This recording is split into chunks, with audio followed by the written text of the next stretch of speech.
पुण्यापासून थोड्या अंतरावर डोंगरांनी वेढलेला माळवाडी नावाच्या छोट्या गावात एक जुना वाडा होता. लोक त्याला देशमुखांचा वाडा म्हणायचे. त्या वाड्याबद्दल गावात विचित्र गोष्टी सांगितल्या जायच्या. रात्री तिथे दिवे लागतात. कोणीतरी खिडकीतून बघत असतं. आतून दरवाजे आपोआप बंद होतात. पण सर्वात भयानक गोष्ट म्हणजे त्या वाड्यात गेल्यावर काही लोक कायमचे गायब झाले होते. गावकरी म्हणायचे तो वाडा शापित आहे, पण खरी गोष्ट कोणालाच माहीत नव्हती. मुंबईमध्ये राहणारा अद्वैत देशमुख अनेक वर्षांनी गावात परत आला होता. त्याचे वडील अचानक एका अपघातात मरण पावले होते आणि आता तो वाड्याचा एकमेव वारस होता. अद्वैत शहरात वाढलेला. त्याला गाव, अंधश्रद्धा, भूतांच्या गोष्टी यावर अजिबात विश्वास नव्हता. तो काळ्या SUV मधून गावात आला तेव्हा लोक त्याच्याकडे विचित्र नजरेने बघत होते. चहाच्या टपरीवर बसलेले म्हातारे कुजबुजत होते. देशमुखांचा मुलगा आलाय, त्याला काहीच माहिती नाही. त्या दरवाजापासून दूर राहायला सांग. अद्वैतने दुर्लक्ष केलं. वाडा गावाच्या टोकाला होता. मोठा, अंधारलेला, काळपट भिंतींनी भरलेला. लोखंडी गेट ढकलताच भयानक किरकिर आवाज झाला. आत सगळीकडे धूळ होती. भिंतीवर जुने फोटो लटकलेले.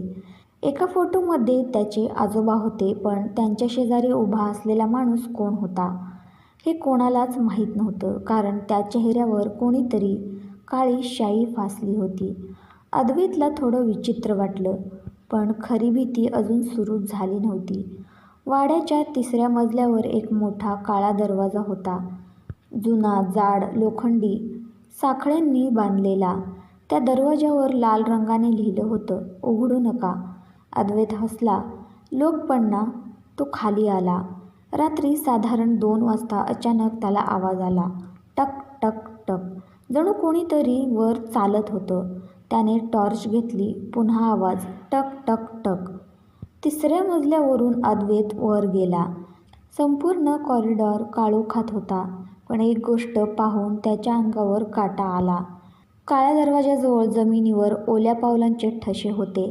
जणू कोणीतरी आत्ताच तिथे उभं होतं. त्याने टॉर्चने दरवाजावर प्रकाश टाकला. साखळी हालत होती. हळूहळू जणू आतून कोणीतरी तिला स्पर्श करत होतं.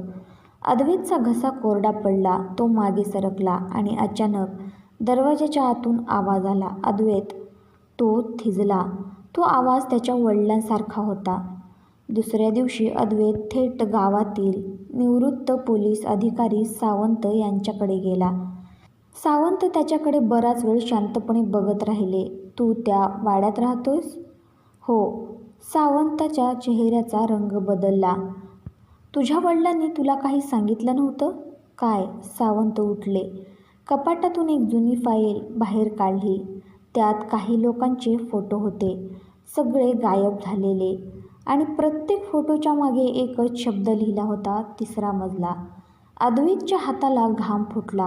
हे लोक कुठे गेले? सावंत हळू आवाजात म्हणाले. ते शोधायला गेले होते त्या दरवाजामागचं सत्य. सावंतांनी सांगायला सुरुवात केली. सुमारे 30 वर्षापूर्वी देशमुख कुटुंब खूप श्रीमंत होतं, पण त्या संपत्तीमागे काळा व्यवसाय होता. लोकांना पळवून नेणं, गुप्त तस्करी आणि काही लोकांना वाड्यात कैद करून ठेवणं. 3ऱ्या मजल्यामागे गुप्त खोल्या होत्या, ज्याबद्दल कोणालाच माहिती नव्हती. पण मग लोक गायब कसे झाले? अद्वैतने विचारलं. सावंत शांत झाले. कारण त्या गुप्त खोल्या अजूनही वापरल्या जात होत्या. अद्वैत हादरला. काय? तुझे वडील ते सगळं बंद करू इच्छित होते, पण कोणीतरी त्यांना थांबवलं. अद्वैतच्या डोक्यात गोंधळ सुरू झाला. म्हणजे वडिलांचा अपघात नव्हता. त्या रात्री अद्वैतला झोप लागली नाही. साधारण 1 वाजता त्याला पुन्हा आवाज आला. यावेळी स्पष्ट कोणीतरी जिन्यावरून खाली उतरलं होतं. अद्वैत हळूच बाहेर आला. कॉरिडॉरमध्ये एक काळी सावली दिसली, मानवी आकृती. ती वेगाने खाली गेली. अद्वैत तिच्या मागे धावला. वाड्याच्या मागच्या भागात एक गुप्त दरवाजा उघडला गेला.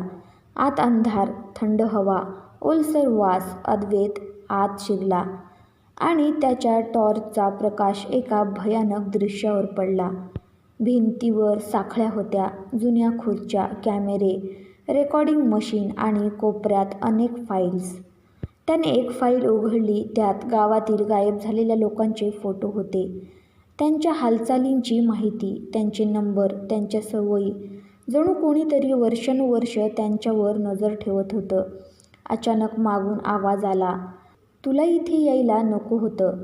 अद्वैत वळला. समोर त्याच्या वडिलांचा जुना मित्र महाजन काका उभे होते, पण त्यांच्या हातात बंदूक होती. महाजन हसत म्हणाले, तुझ्या वडिलांनी सगळं संपवायचा प्रयत्न केला, परंतु त्यांना मरावं लागलं.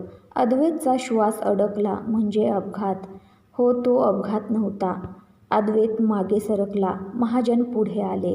हा वाडा फक्त वाडा नाही, इथे खूप मोठं नेटवर्क चालत होतं. गावातील लोकांना घाबरवण्यासाठी आम्ही भूतांच्या अफवा पसरवल्या. म्हणजे हे सगळं भूत नव्हतं. महाजन जोरात हसले. लोक जितकी घाबरतात तितकं सत्य लपवणं सोपं होतं. अचानक अद्वैतच्या लक्षात आलं, काळ्या दरवाजामागून आवाज का यायचा? खिडक्यांमध्ये सावल्या का दिसायच्या?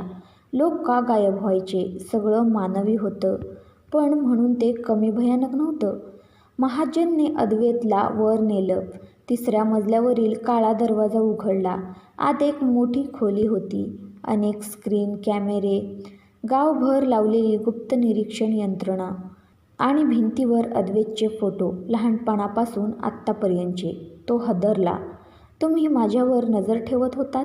महाजन शांतपणे म्हणाले, तू देशमुख घराण्यातला वारस आहेस. तुला सत्य माहीत होऊ नये म्हणून आम्ही सगळं केलं. अचानक खोलीतला एक स्क्रीन सुरू झाला. त्यावर CCTV फुटेज होतं. त्याच्या वडिलांच्या अपघाताचं, आणि त्या व्हिडिओमध्ये स्पष्ट दिसत होतं ब्रेक्स जाणून-बुजून कापले गेले होते. अद्वैतच्या डोळ्यात राग भरला. महाजनने बंदूक उचलली. आता तूही इथून जिवंत जाणार नाहीस. पण तेवढ्यात खाली सायरनचा आवाज आला. पोलीस. सावंतांनी आधीच पोलिसांना माहिती दिली होती. महाजन पळण्याचा प्रयत्न करू लागले, पण अंधारात धावताना ते 3ऱ्या मजल्याच्या तुटलेल्या भागातून खाली कोसळले. सगळं शांत झालं. काही मिनिटांनी पोलीस आत आले. गुप्त खोल्या उघडल्या गेल्या.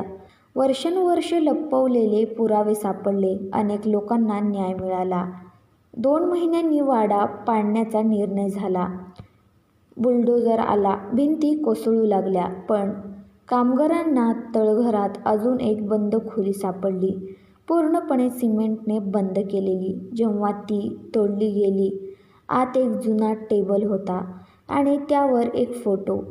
त्या फोटोमध्ये अद्वैतचे आजोबा, महाजन आणि एक 3रा माणूस उभा होता.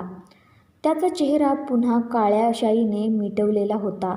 फोटोच्या मागे फक्त एक वाक्य लिहिलं होतं, खरा मालक अजून जिवंत आहे.